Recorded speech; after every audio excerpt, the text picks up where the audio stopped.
Today we are in Namibia. Elephants, giraffes, lots of action. We show you beautiful landscapes, lodges where you can simply relax, and the tastiest apple pie in Africa. Are you ready for a safari vacation? Namibia in 5 minutes. After a 10-hour direct flight from Germany, we first have to get used to driving on the left. But nothing is impossible.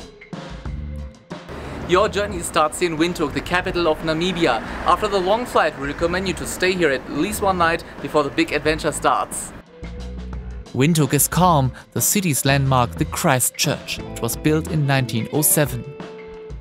We walk through the city and discover this great craft market, Namibia Craft Center, where you can buy a few souvenirs. Joe's Beerhouse is an institution, popular with locals and tourists. Here you will find exceptional food such as kudu, zebra or crocodile. Day 2 in Namibia. We are well prepared, especially with water, and now let's start. We're heading north in a 4x4 pickup.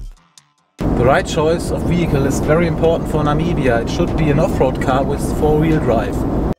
Because 90% of the roads is gravel. After a short time we spot the first animals. Ojibamba is a good stopover on the way to Etosha. There is a pool and you can even observe wild animals. The Mokuti Etosha Lodge just before the national park is even more exclusive. Here we can relax totally. Etosha National Park is famous for its big salt pan, which can also be seen from the space.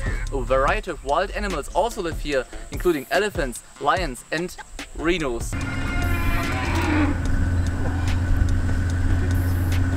Now we're doing a game drive. This is a guided safari tour with an open off-road car. Let's see if our guide knows the best places to observe the animals. The best time to observe animals is at dawn and dusk. That's when the animals come to the waterholes.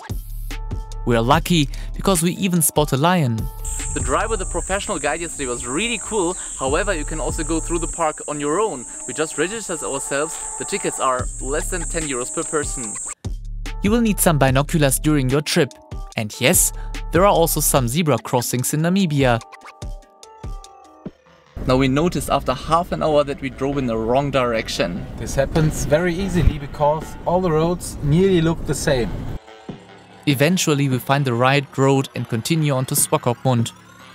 In Swakopmund you can see many traces of the German colonial history, especially in the buildings. Most of them were built to begin the 20th century and are preserved till today. Swakopmund is by the sea and it's pretty cool all year round. That's the difference after the hot days in Etosha. Visit the local market to buy a wooden giraffe, for example. Negotiating is important here.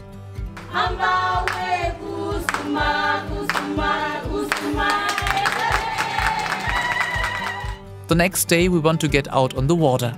We're doing a catamaran tour today and they promised us to see some seals, but let's see if we can also watch whales. We are very excited.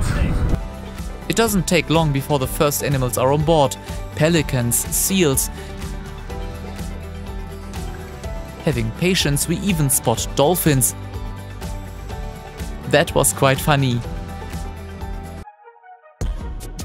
We continue on the gravel road in the direction of Sossusvlei.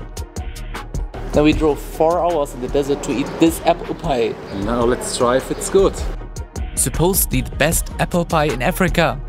Solitaire is a small, pretty desert town. A good stopover to refuel and regain power. Another day and we reach Sossusvlei, Dune 45. I have to say, you need good conditions to walk up the dune. It's important to walk slowly, take your water and sunscreen with you. An unforgettable experience. So now our next challenge. Dead Flay.